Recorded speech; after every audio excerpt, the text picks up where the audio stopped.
खुलुमबाय गासिबो जोंनि निउस लागिरि नोंथांमोनखौ जोंहा जमदुवार मण्डल बिजिबि लेंथुमनायाव आरो नार्जारि फार्मनि जे कन्ट्रिबिउसन खालामनायाव फैगौ अर्थात गाबोन 31 तारिख मे मास 2025 शनिबार बार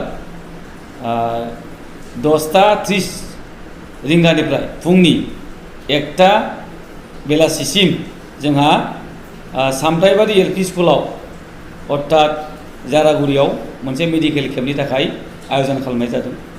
गुबुन गुबुन समावबो खालामनाय बायदि एबारावबो बे मेडिकेल केम्पखौ रायजोफोरनि सुबिदानि थाखाय आयुर्वेदिक जे मेडिसिन राननाय आरो मेडिकेल जे ट्रिटमेन्ट फ्रि खालामनायखौ आङो नार्जारि फार्म हिसाबै मावगासिनो दंखायोमोन।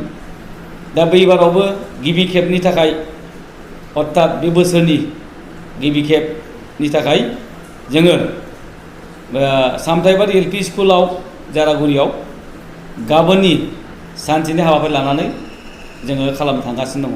बेनिखायनो आङो जोंनि जारागुरि ओनसोलनि एबा दावागुरि ओनसोलनि बा जमदुवार समस्तिनि गासैबो जाय बिथांमोनहा बेमाराव गोग्लैनानै दङ आरो आयुर्वेदिक मुलिखौ लाबोनो थाखाय जाय गोसो जानानै दङ बिथांमोनखौ आं खावलायहरदों। नोंथांमोनहा बे सामथाइबारि एलपि स्कुल जारागुरियाव थांनानै नोंथांमोना गाव गावनि देहाखौ फाहामहैनो हागोन आरो मुलिखौबो फ्रियाव लाबोनो हागोन। बिनि उनाव अखानायै अर्थात 1 तारिख जुन 2025 बा रबिबार खालि जोंहा आरो मोनसे जायगायाव जों बे एखे फ्रि मेडिकेल ट्रिटमेन्ट आरो मेडिसिन डिस्ट्रिबिउसनखौ लाबोनाय जादों। जायगाया जाहैबाय कक्सागाव एमभि स्कुल अर्थात कक्सागुरि होननानैबो जों मिथिगौ।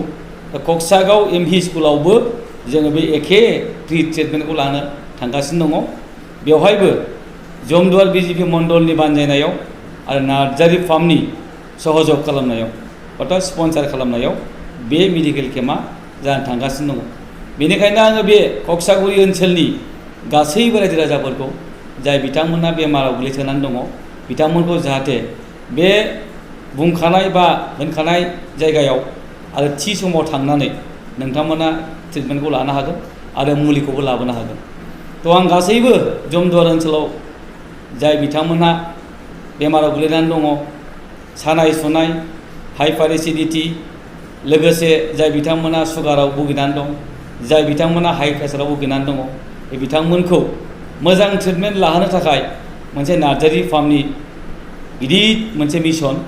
मानो होननानै बुङोब्ला दासिम नार्जारि फार्मनि स्पन्सार खालामनायाव प्राय 27-28टा नाम्बार बे मेडिकेल केम्पआ जानो थांगासिनो दङ।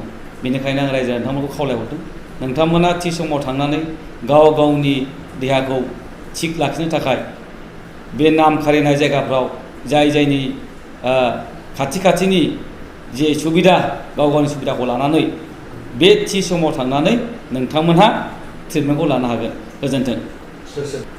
बे जोंना थिखानाय डक्टर हिमांशु बजुर बरुवा बिथाङा माजुलि आयुर्वेदिक जे कलेज बा आयुर्वेदिक हस्पिटालनि इनचार्ज बिथाङा थागोन। लोगोसे जोंहा डक्टर जयन्त बर्मन बिथाङाबो जोंनि बे ट्रिटमेन्ट खालामनो फैनाय समाव बिथाङाबो थागोन। लोगोसे जोंहा लेब टेकनिशियान थागोन। लोगोसे माखासे जोंहा ब्लाड टेस्ट खालामग्रा एक्सपार्टफोर थागोन।